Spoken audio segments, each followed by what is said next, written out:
we're going to get started because time is not going to be our friend, okay? And I'd like to say hello. My name is Jim Mulshine. I was on the steering committee. I'm a thoracic medical oncologist by training, and I have long interest in early detection. And so I just want to say a couple of things, and then Bob will step in, okay? I just want to briefly go back to a couple of the comments from the introducers that this is a special moment for early detection.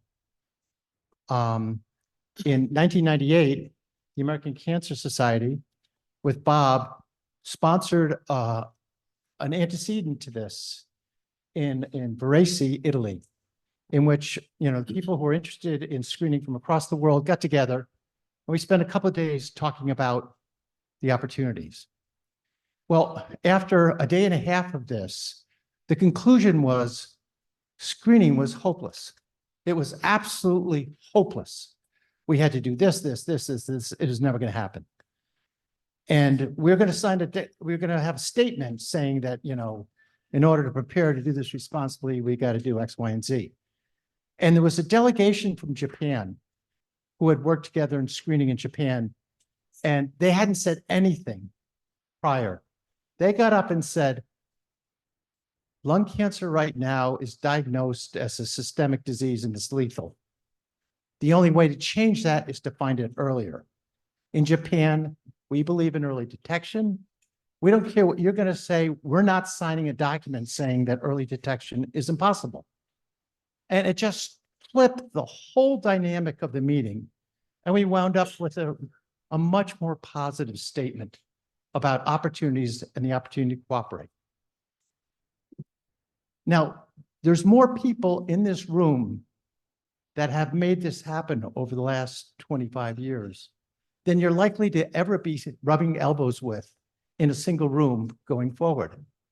And so you people are to blame for changing this dynamic in lung cancer. And what we found out in the meantime is that lung cancer is just a face of tobacco-related disease. And now with the screening and imaging visualization capabilities, we are revealing the other faces of tobacco-related disease at the same time. And the question becomes, is you created problem solvers who got us this far.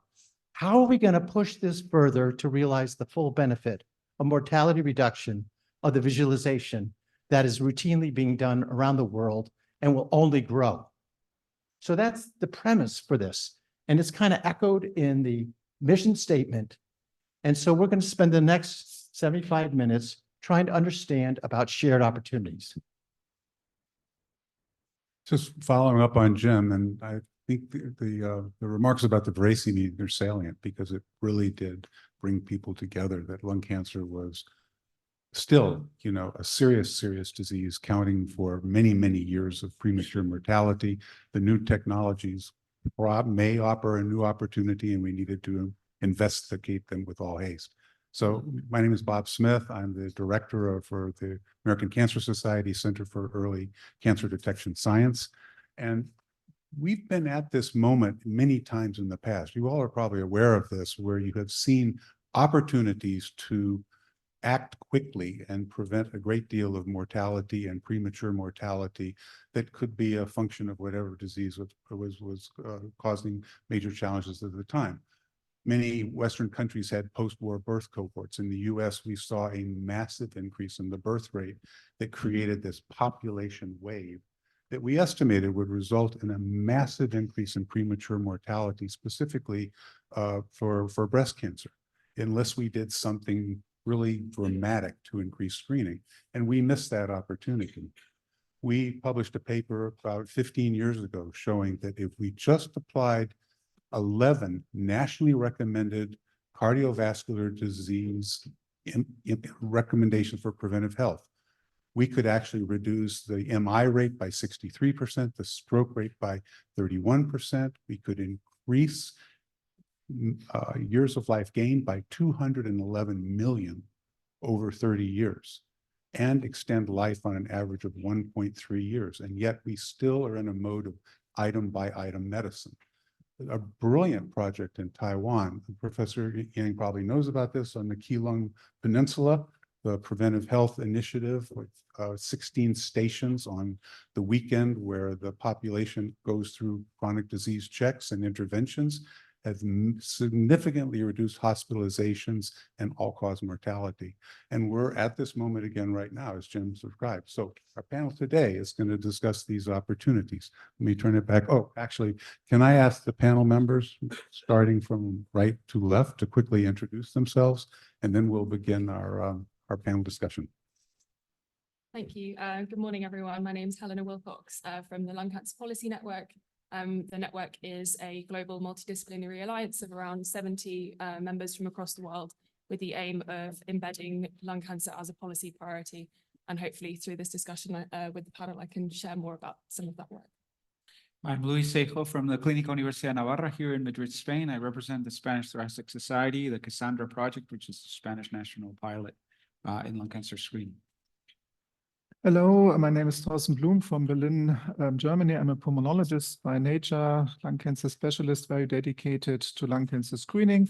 We are currently aiming to set up a program at our hospital and also help to get things going in Germany in terms of national program. And I'm also a coordination team member of the EU for Health funded project Solace, which aims to facilitate implementation of national lung cancer screening programs within the European Union. Good morning, I'm PC Yang from National Taiwan University. I'm a pulmonary physician. I'm the PI of the talent study. I involved in the initiation of our national lung cancer screening program focused on heavy smoker and non-smokers, but with family history of lung cancer. I'm the chair of the Eastern Asian Lung Cancer Screening Consensus. Hi all, my name is Viola. I'm a pulmonologist in Bogota, Colombia, South America. I'm the vice director of the Thoracic Oncology Committee of the Latin American Association of the Thorax. And also I've been participating with Dr. Henschke and Dr. Jankelewicz and Dr. Kazerooni in the diagnosis working group of the I-ELCAP. Many thanks for the invitation and for being here today. I'm Kazerooni. I'm a cardiothoracic radiologist at the University of Michigan. I chair the National Lung Cancer Roundtable at the American Cancer Society. And I do a lot of work through the American College of Radiology in developing the rollout of lung cancer screening as an implementation in the United States, from developing the Lung-RADS interpretation schema, forming the lung cancer screening registry, and developing centers of excellence standards for lung cancer screening. Thank you very much. So the process, as Dr. Jankelewicz outlined, is that we have a series of questions that we've worked out with the organizing committee and with Bob and I working together. And so we kind of tried to be fair. We shared it, with at least 48-hour notice with the panelists. And we're going to run through a series of issues along the themes that we just discussed. And so I'll kick this off. I'll start with the first issue. Most healthcare systems approach one disease at a time, rather than an interrelated cluster of diseases with common etiology. Can the case be made within your context for organizing thoracic screening to detect a range of early tobacco-related diseases, including, cardiovascular, cancer, and emphysema? And what's the potential benefit in your setting of approaching it this way? And so I'll just start and if we can go right down the line. Thank you, Helen. Thank you. I think from taking a global perspective within the network, certainly I think we're all aware of one of the big challenges where there's significant evidence for implementation of LDCT screening, but some challenges around the policy commitment and generating that to advance the actual implementation of screening. And I think given the increasingly strong evidence and benefits of having sort of the multi-screening and looking into other comorbidities, I think from a policy perspective, there's certainly a strong argument to be made there. And I think from a network perspective, we certainly are trying to kind of make inroads with the broader respiratory health community to advance those discussions and have more of a unified collective voice on the use of LDCT in that space. I think one of the kind of key considerations from an implementation perspective, not only the practicalities, but also ensuring the analyses around sort of cost effectiveness are really robust there, but also from a patient perspective or participant perspective as well, of that awareness of that screening piece and ensuring the sort of eligibility criteria for that are appropriately applied and developed according to those different contexts. Okay, great. Thank you. Luis? So we've been in screening for 20 years, and our group has been very interested in the comorbidities, particularly emphysema, COPD, and work that Juan Pablo de Torres and Dr. Gonzalez have done, as well as other comorbidities, including sleep apnea and nocturnal hypoxemia. So we're very interested in how these comorbidities link with lung cancer. And the goal of Cassandra, which is a Spanish national pilot, takes that into account. So the acronym stands for Cancer Screening, Smoking Cessation, and Respiratory Assessment. The idea is to take that opportunity. It's an opportunity. It's also a challenge, but to identify these other diseases that are top 10 in terms of killing our smokers and ex-smokers, particularly COPD and heart disease. So the idea is to combine primary prevention of smoking cessation with secondary prevention with the detection of these diseases, not just lung cancer. And I think it's an interesting strategy that was undertaken in the UK with the idea of not moving away from cancer, but not making cancer the be-all end-all of screening, because A, it scares people who are already stigmatized, and it's really a shortcoming in a sense that we are able to detect all these other diseases that are very impactful in terms of morbidity and mortality, and we should take that opportunity. Yeah, Luis, and I would just say that the cessation benefits all those other diseases. Right. And so we've got to have no space between those two preventive services. Thorsten? Yeah, I think the answer depends who you ask. So for example, in Germany, we as the physicians, we are well linked among the different medical societies, and going for the big three, of course, is a clear aim. But if you ask German politicians, they become somehow nervous because they do not perceive it as, let's say, good investment for three relevant entities, but they just see the costs. So our strategy in Germany is first to go for national lung cancer screening program. And then when the evidence is there, like with the Rubinska study, then we try to expand. Otherwise, it will be difficult to convince the German politicians, but also healthcare payers. And this is also the impression we got when asking or exploring in other EU countries. So unfortunately, politicians and healthcare payers do not see it as an investment, but they just perceive it as costs. So before we move on to Dr. Yang, the opportunity from a group of international experts making statements to prepare the way so that this is in the visual space of the policymakers is kind of one of our goals. So we can kind of soften up the beach, so to speak. Yeah, that's of course, we are very thankful for that. But within the EU, we've made some, let's say, some bit of a negative experience. So Harry de Kooning is sitting there. We had this peer mechanism, the science advisory mechanism that really provided clear evidence for different cancer screening entities. And then there was the political process behind closed door. And then everything was just, let's say, a bit turned down. And this was really disappointing. Okay. But otherwise, what have you said? We have to keep fresh and foolish. And that's what we do. Great. Dr. Yang? Yes. We convinced our government to start nationwide ODO-CT screening since July 2022. The reason is that actually, Asia has the highest disease burden of lung cancer in the world.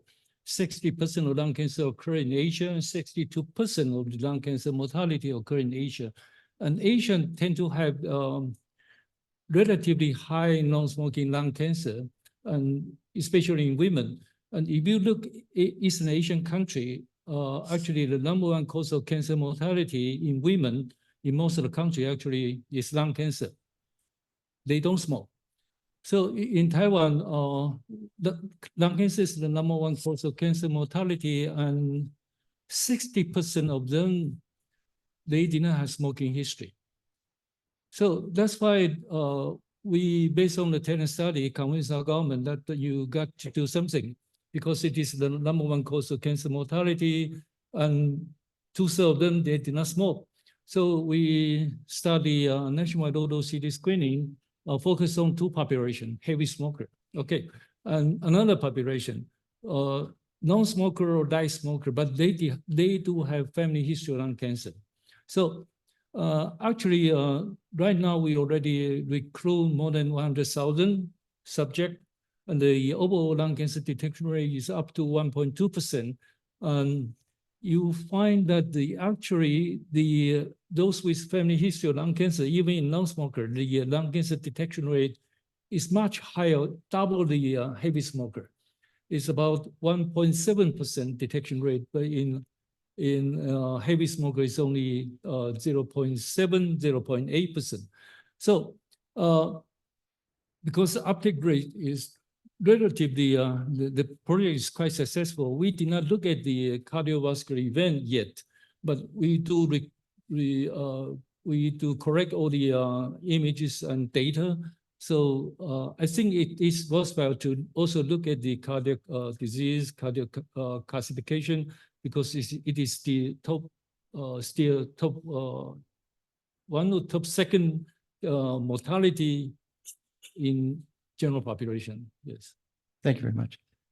Lucia? Well, in Latin America, we have like a combination of all that experience, because we have countries with a high prevalence of tobacco smoking. And we have, for example, my country in South America, it has one of the lowest prevalence of tobacco smoking. And we have lung cancer as the 4th cause of death in both sex. And it's also related to some risk factors that we have not identified yet, because almost all of our lung cancer patients with lung cancer have never smoked. And we do have the experience of testing patients for another diseases like COPD, emphysema, ILD, because we do include in our lung cancer screening program the pulmonary function test for everyone. Everything is important in lung cancer screening. If you ask a tobacco cessation expert, he's gonna tell you, or she's gonna tell you, that tobacco cessation is the most important thing of the whole lung cancer screening situation. But I think that every part of the or every component of the lung cancer screening programs are very important. And pulmonary function test, for example, for our population, led us to diagnose almost of the patients included in our cohort. 50% of them do have respiratory disease, and they have never been told to have those kind of diagnoses.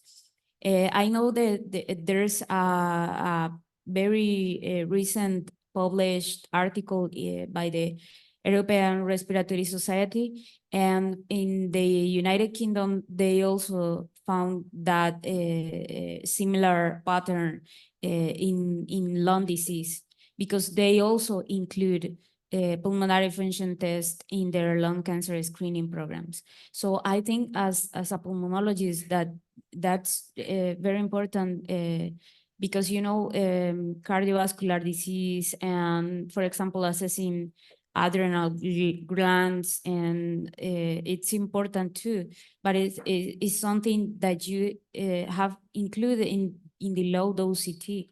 But having a pulmonary function test as part of your lung cancer screening will take you to another level diagnosing these kind of pathologies. Thank you very much. Ella? Yeah, I think in the US, we take a very siloed approach to disease management, as you mentioned. So we have lung cancer screening, looking for lung cancer, but we know that we see many of these other diseases that are related to cigarette smoking. But then you start to extend the discussion from finding lung nodules and diagnosing lung cancer to now working with the cardiovascular experts and the COPD, pulmonary medicine disease experts. And you really end up having to engage different communities to try and make a difference, to change the guidelines and the recommendations. So I use the term incidental screening, which I know you don't like, Jim. I recognize that. But these findings really aren't incidental. They're expected in people who have a high risk of lung cancer to find COPD and to find coronary calcium. So they're not incidental. But to the family medicine physician who orders a lung cancer screening test, to them, they're incidental at this time. They don't have disease management criteria for when we see these other things. And it's important to work with our pulmonary medicine communities and our cardiovascular medicine communities to really help drive the importance to get to primary care, where they're asking, well, what should we do when we see a little bit of emphysema or a little bit of airway wall thickening or a little bit of mucus plugging, these other things which are so common.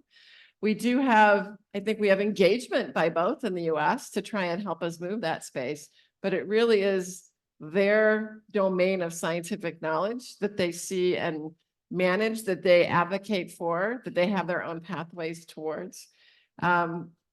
In the COPD space, for example, they've been running the COPD gene trial for over a decade with serial CTs and serial pulmonary function tests and all sorts of information on a large cohort of people who range from normal to advanced disease to try and understand. And they're trying to focus more now on the early part of detection. And that directly applies to what we see in lung cancer screening. So the pulmonary medicine community, I think, is getting it from a scientific standpoint. They need to figure out, is there an action item that they can recommend to the primary care physicians when they get these findings back? And I think that's the place where we don't have those discrete actual recommendations yet. What should they do? When do they do PFTs? When did they send to the pulmonary medicine physician?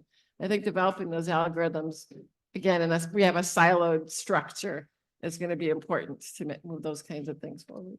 Yes, thank you very much, Ella. So my final comment is we've heard a spectrum of perspectives, and we got to weave together the opportunities. Now, an opportunity that Bruce Pyenson and colleagues will tell us about much later is about cost effectiveness in this. And Matthias has already outlined in cardiovascular disease, there is management defined. And it turns out there's too much management of certain individuals. And if you stop that management, you save money. And Bruce is going to make the case that money's not going to appear out of the mist. We're going to have to understand the opportunities to shift around these investments, because that's going to have the biggest public health impact. So I'll stop there, and Bob will pick up on the next question point. So we've had a very good opening, and we've also seen the perspectives of different countries. And I think, the issue around cost effectiveness is sort of very persuasive, more persuasive in some countries, certainly, than it is in the United States, where we spend everything. One thing we have to be mindful of also is that these diseases extend beyond just those who are eligible for lung cancer screening. And what we've seen in the United States in particular is that our eligibility is getting more and more relaxed as we understand risks that perhaps not associated with smoking cessation, with respect to long-term lung cancer risk, and different parameters of absolute risk in different ethnic groups. So one of the things that immediately comes to mind when you think about a new challenge of multiple disease screening is resources. And so how do we collectively address, and this is one of the questions that the panelists have, so they're prepared for them, how do we collectively address limitations of workforce professionals such as radiologists, imaging technologists, screening navigators, and coordinators to responsibly sustain screening functions at recommended levels? So, Helen, can we start with you again? I think Ella teed us up for that question very well in your previous response.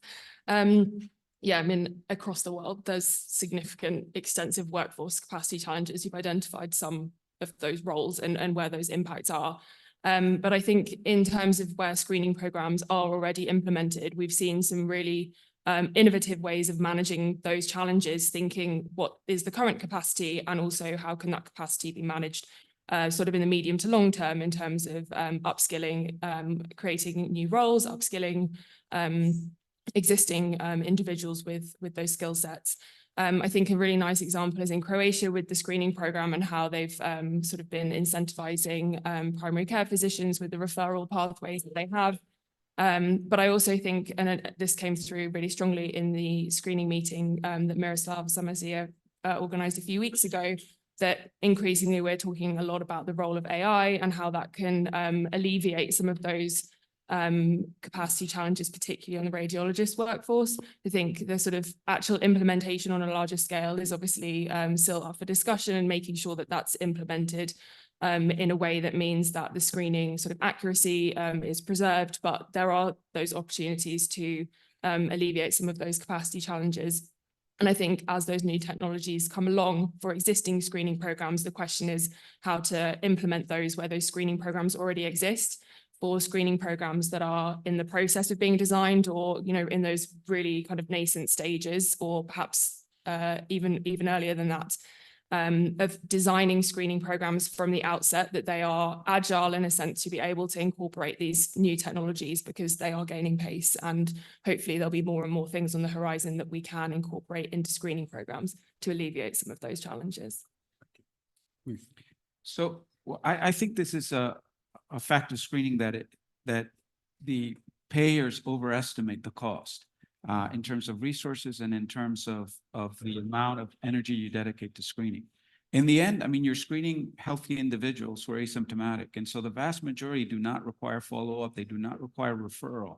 And it's all about how you do the numbers. So for example, in Spain, there's a published cost-benefit analysis that looked into screening with the Nelson results, looking at the Spanish population, and concluded that the cost per quality adjusted life year for screening was under 3,000 euros.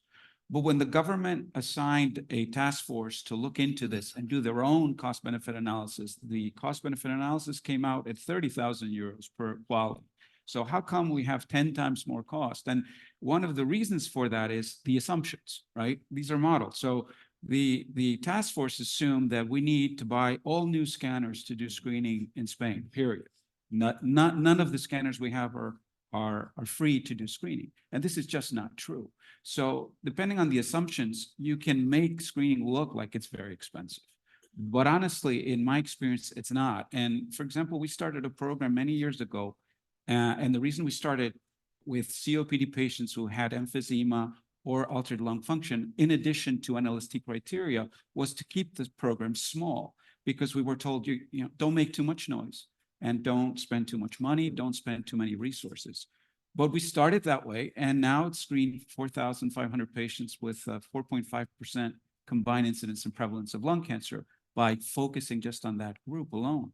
But it's become a corporate program because it was A, successful, and B, not as expensive or costly as it seemed at the start. So I think we overestimate the cost. Yeah, this is a very good point. In the US, we get a great deal of complaining that we're going to overwhelm the system. Colorectal cancer screening. We screen way too frequently for colorectal cancer screening with colonoscopy. And it is the same with breast cancer screening. Some women need annual screening. Many women, especially when they're older, biannual screening, it works really quite well. So the resources possibly are clearly there when they appear that they are not. So for Germany, about 3-4 years ago, we had 2 independent cost effectiveness studies modeling the scenarios for Germany. Both proved positive cost effectiveness for low-dose CT lung cancer screening. We estimate that about 5.5 million will be at high risk for lung cancer, eligible for a future German lung cancer screening program. The inclusion criteria are quite similar to the Nelson criteria, a bit simplified.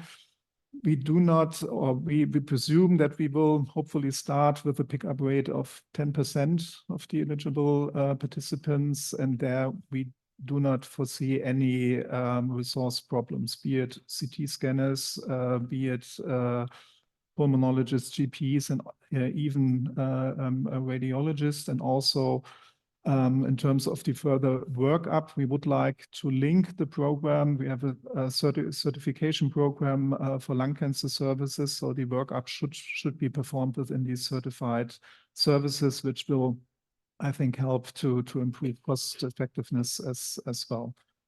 Within the EU, within our EU funded project Solace, we had a first, let's say, a snapshot picture that we gained. There, the scenarios are completely different and very heterogeneous. So staff-wise, I think 18 EU countries reported or perceived a shortage of radiologists. So that's a problem. And what Matthias has nicely shown with the implementation of AI solutions that could really help to overcome this shortage of radiologists, while for the other disciplines, GPs, pulmonologists, the perception was much more positive. But all were in fear of being provided with sufficient resources by their national healthcare system. So I think in the majority of EU countries, resources will be a problem when it comes to implementation. Yeah, but in some ways you're saying it's the perception of resources that can be a problem. Yeah, where you could actually show a way. In Mexico, we trained radiologic technologists to read mammograms and showed we could cut the workload on radiologists in half. This would seem very exciting, but the radiologists were not excited about technologists reading mammograms. But AI may provide a more acceptable, opportunity to reduce workloads. Professor Yang. Yeah. Actually, we initiated a national low-dose CT screening program. We already observed the increase in stage 1 disease and decrease in stage 4 disease. We, in the preliminary data, we show that we can reduce 77% advanced disease by low-dose CT screening. And we estimate to reduce 55% of mortality after screening. And although the government pay the low-dose CT screening, and the cost-effective studies seems cost-effective because, a CT scan in Taiwan is about $140 per scan. And one tablet of the third-generation tyrosine kinase inhibitor, if you are diagnosed in advanced disease, one tablet of tyrosine kinase inhibitor third generation equals to $140. One equals to one low-dose CT scan, and you need to take every day. So if you reduce the stage 4 disease, then it is definitely cost effective. But the radiology, although the government pay everything for low-dose CT screening, the burden increased tremendously to the radiologist. So we developed a standardized AI-assisted protocol generation to help them to reduce the burden of the radiologist and also the pulmonologist who interpret this image. So I think it is cost effective. Depends on the resources of each individual country. For my country and the Latin American context, we have some troubles in some of the countries with the access to low-dose CT. Particularly because of the time the patient has to spend traveling to get the CT scan. In my country, almost every main city has a CT which is available for doing the low-dose CT scan. But we don't have, for example, trained radiologists for the interpretation of the CT scan, and also we don't have a very organized or established lung cancer screening programs because there's no a government or a law or something like that it has to do with lung cancer screening. It's not mandatory. We have a institutional lung cancer screening program, but in Colombia, it's very difficult to have something, and now things are very hard with the government. This is not about politics, but I think politics do have some inherence in the lung cancer screening programs development and establishment. Having a low dose CT scan in my country is about 40 to 50 US dollars. It's not as expensive as it could be in other countries. But, you know, it's not only having a CT scan. It's having a program with pulmonary function test, tobacco cessation, counseling, and having a nurse calling the patient to come back the next year and telling the patient that it's important to come back every year. And also for us, it's difficult to have the to have the patient knowledge about the important or importance of coming back every year. It's very difficult for us when they have to assume when the reimbursement of the low dose CT it's for the patient. It's very difficult to have the patient coming back every year. But when they do have insurance, they do come. They always come back. Also, maybe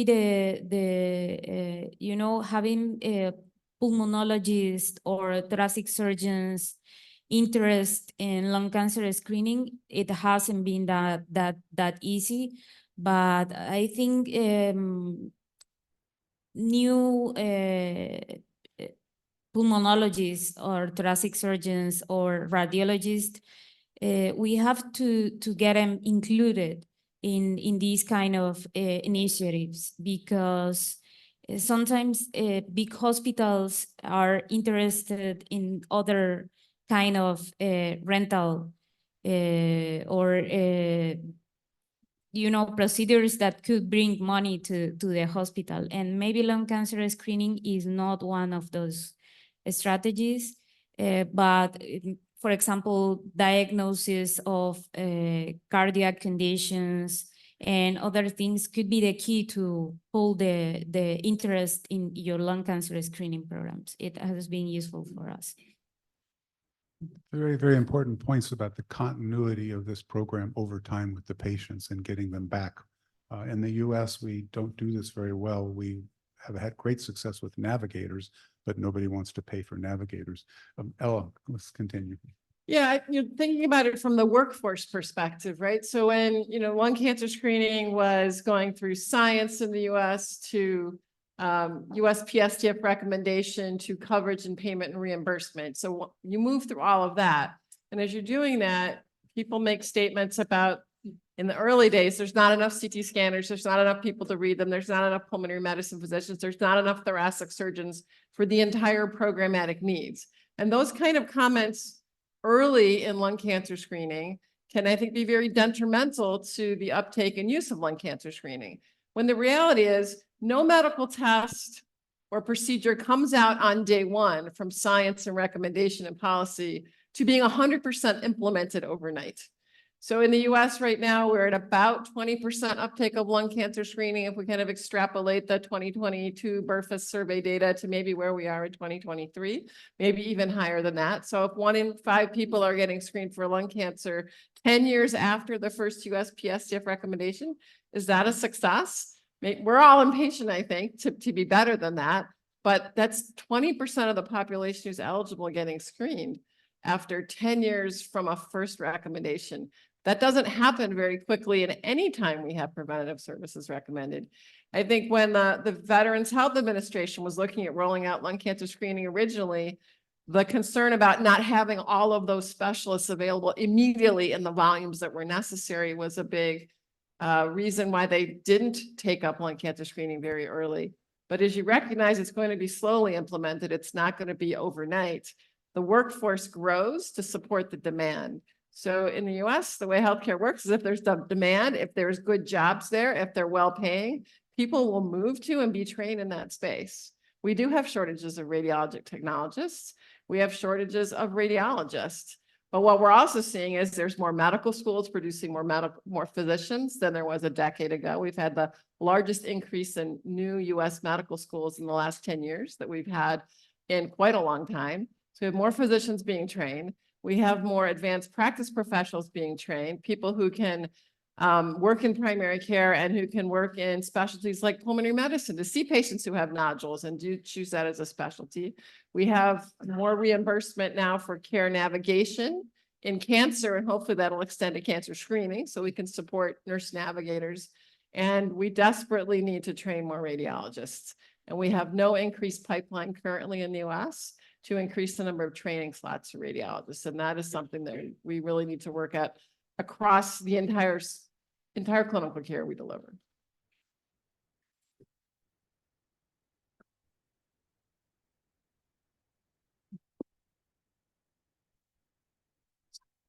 In the interest of time, what we propose to do, because we're a slave to Dr. Yankelovich's whims, is to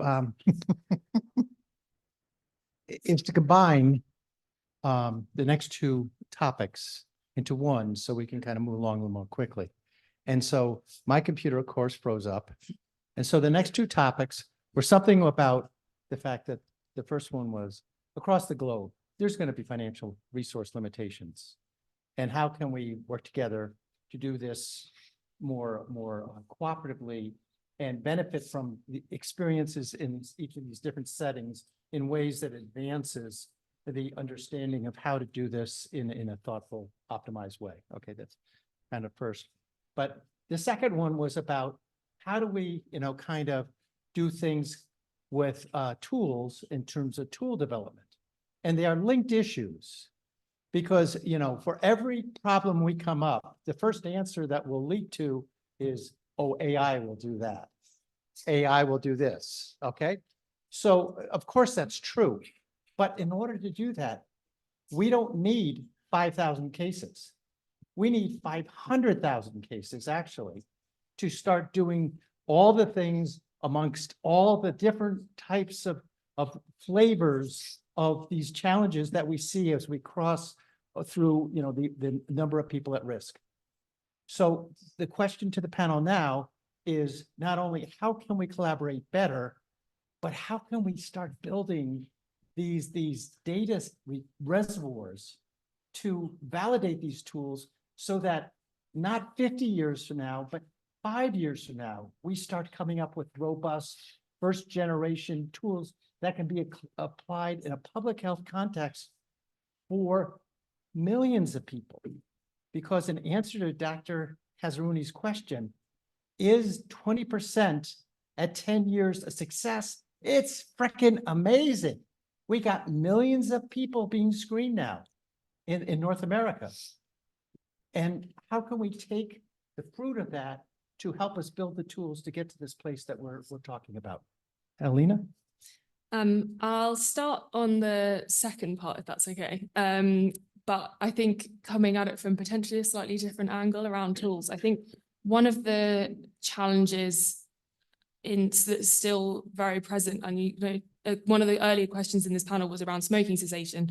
We know that there's still a significant stigma associated with lung cancer and its association and risk from smoking, current or previous smoking history. And I think the awareness piece around the eligible population is increasing, but there is an ongoing challenge of not only with destigmatizing lung cancer, but also where there's other risks. There's, Professor Yang touched on some of the evidence from your research in Taiwan around different risk factors and how that's affecting eligibility for screening, for example. And that awareness piece, I think, is still lacking in the kind of general population. So I think that kind of needs to go hand in hand with how do we actually physically deliver and screen more people, because you need to get those participants to understand their eligibility, to feel comfortable in attending a screen, but also that those criteria are applied effectively in those contextually specific sort of appropriate ways. So I kind of wanted to bring that angle, and I'm sure the other panelists will touch on some of the more sort of clinical sort of specific tools as well.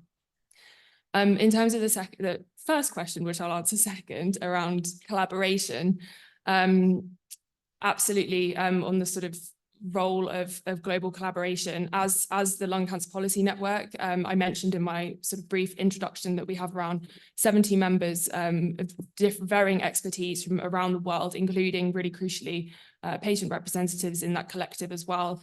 And what we are trying to do is to generate tools and to share best practices and examples of good practices from where screening is already underway, whether that be a national program, whether that be a pilot study, to enable others to learn from that experience, to not only provide that learning in the form of recommendations for others to take forward into their own practice, but also provide a forum for exchange of knowledge and that collaboration piece to really help advance screening implementation in a more practical way. So bridging between the sort of policy recommendation and advancing the policy commitment side, which is really important, but also taking that to the next step of actually how our screening programs being designed and implemented in contextually appropriate way in response to local epidemiology for lung cancer, and that are embedded appropriately within the health system, whether, whichever way that particular health system is designed, so that screening programs can be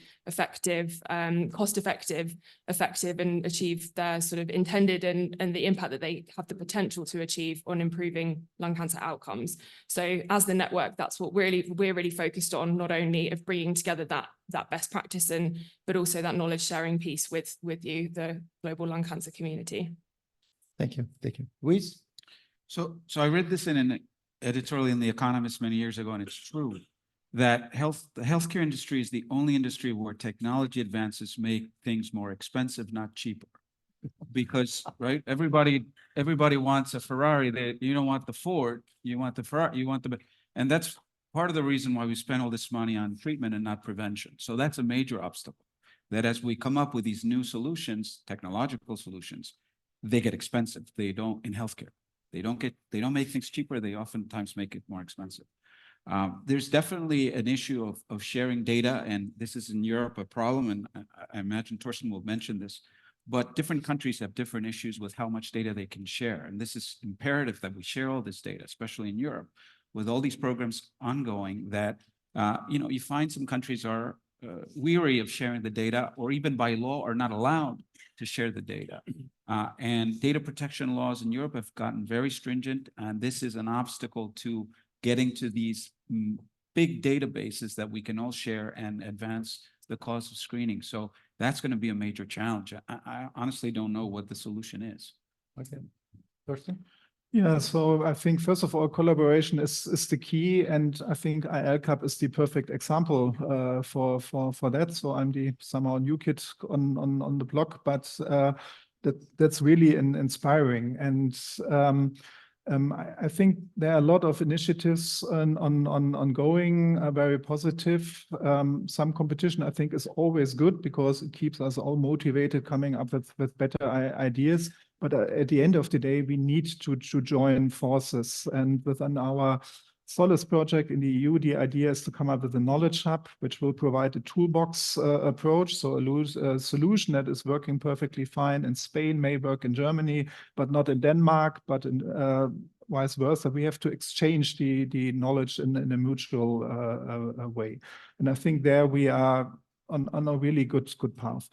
Digital-wise, within the EU, there are a lot of initiatives, different platform solutions. So there's a lot of funding with the EU Beating Cancer Plan.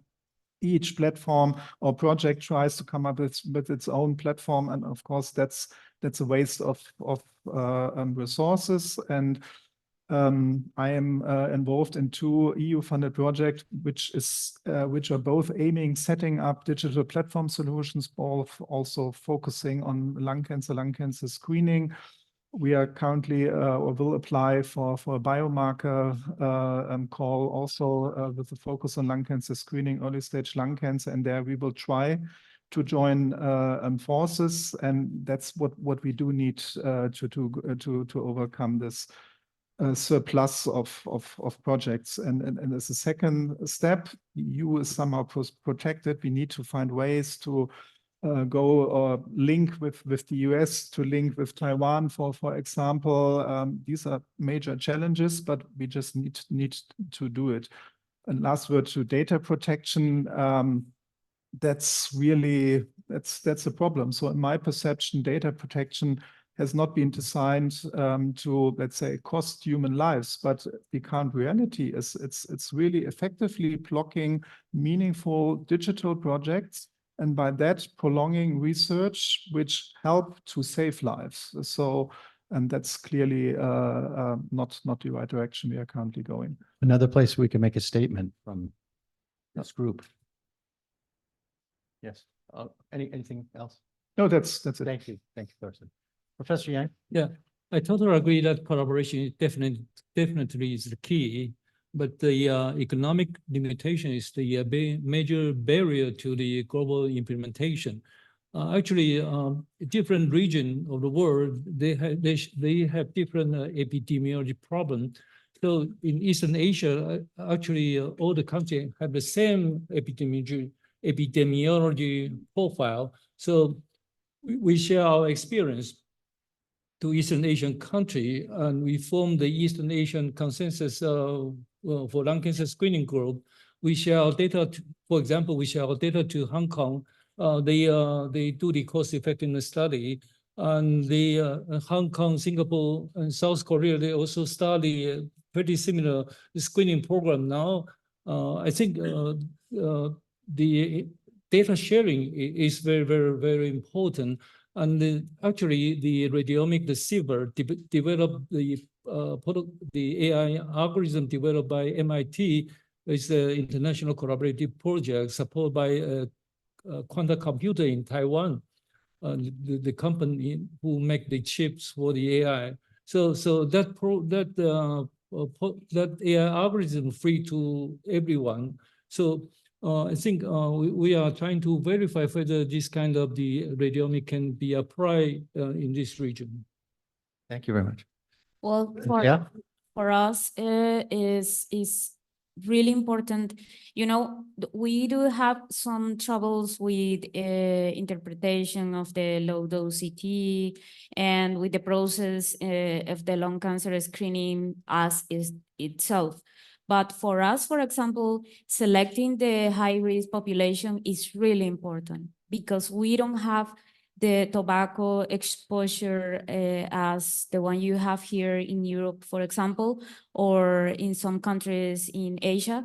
We have to select our population based on another risk factors, and now we don't have well, we do have your data from Taiwan with the talent presented 2 years ago in the presidential symposium of the World Conference, but there's lack of evidence in this kind of population, and selecting the population for us is really important because, for example, I only have 2 cases in my cohort as metastatic disease of the high-risk population based on the tobacco exposure.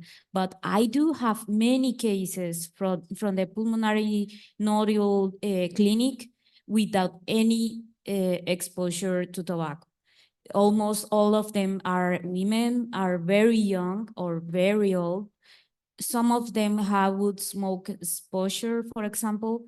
Some of them have history of tuberculosis, for example. But tobacco for us, it's important, but for us now is more important to know who is the best patient to go to lung cancer screening. And maybe for us, tobacco is not going to be the answer. Thank you. Ella?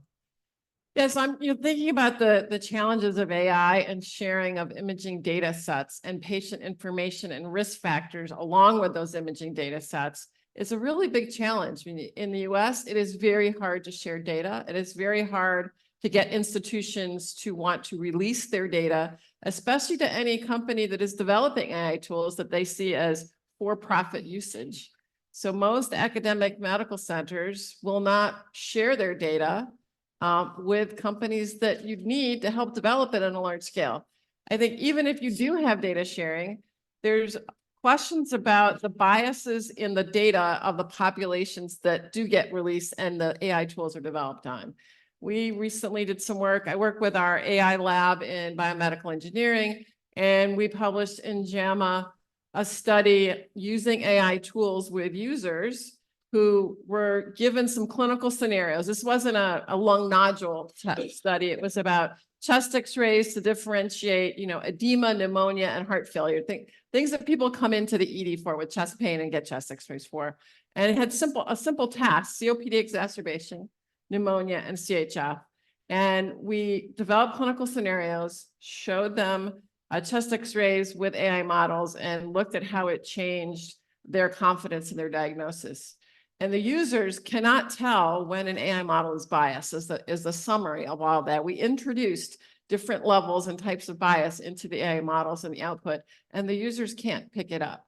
So I think there's a lot we need to know about AI tools. We need to understand the populations that they're developed on so that when they're being applied, we can have confidence in their use.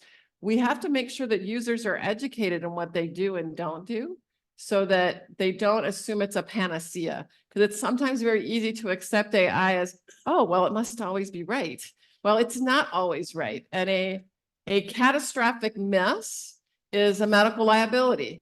And that medical liability lives with the health system that delivered the care and the professionals who used the AI tool on the imaging that did or did not find that cancer.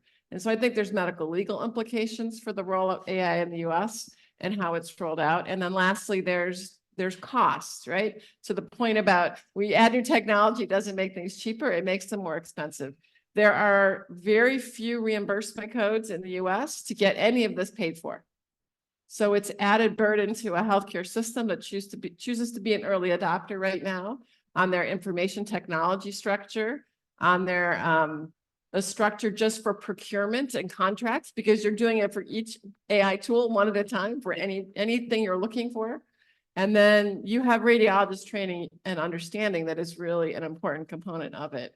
I see AI tools as being very readily accepted when they have to do with things like prioritizing a case for reading, because now there's probably a pulmonary embolism, right? It's helpful, but I don't see AI tools as being commonly accepted for the replacing radiologist component. That's where the field is very, diametrically opposed to. And somewhere in the middle is AI is a tool that helps you deliver a better product more expediently for your patients.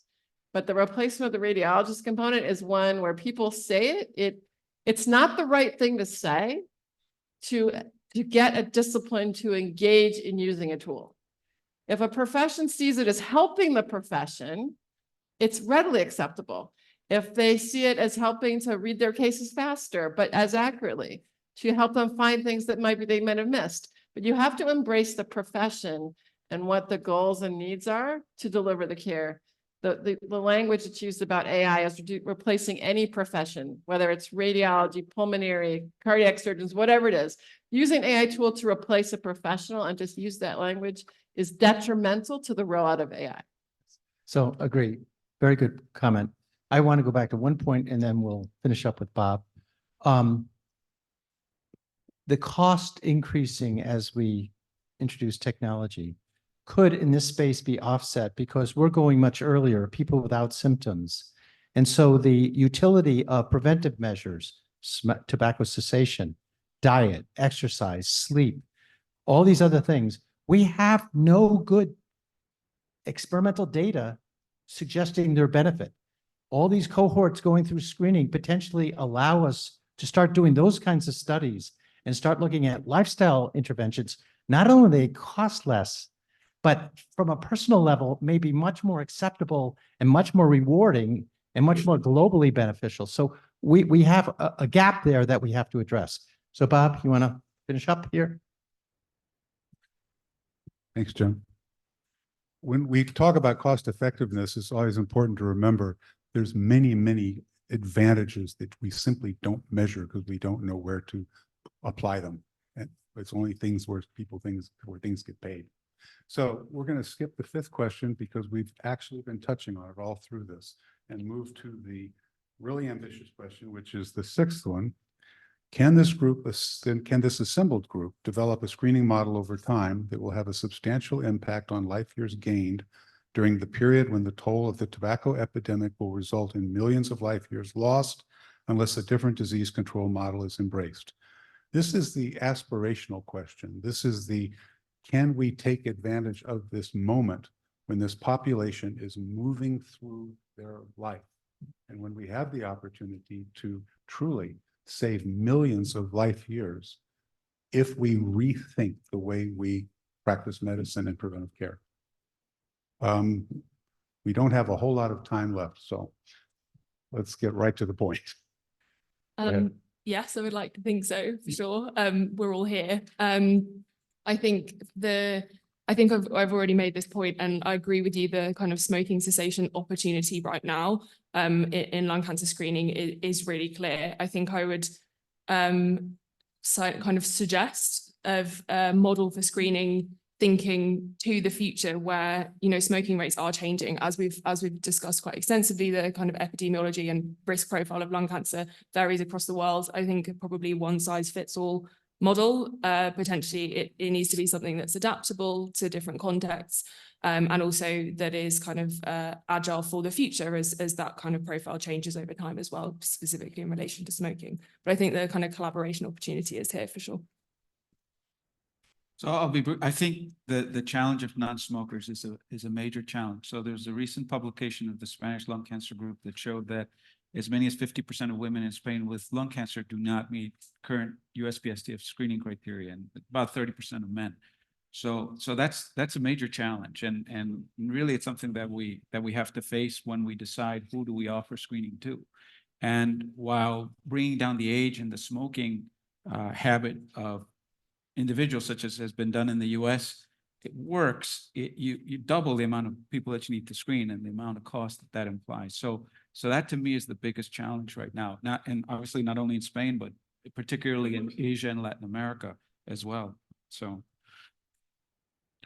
Yeah, generally, I think the answer is yes. We will go in this direction. That's why we are sitting here.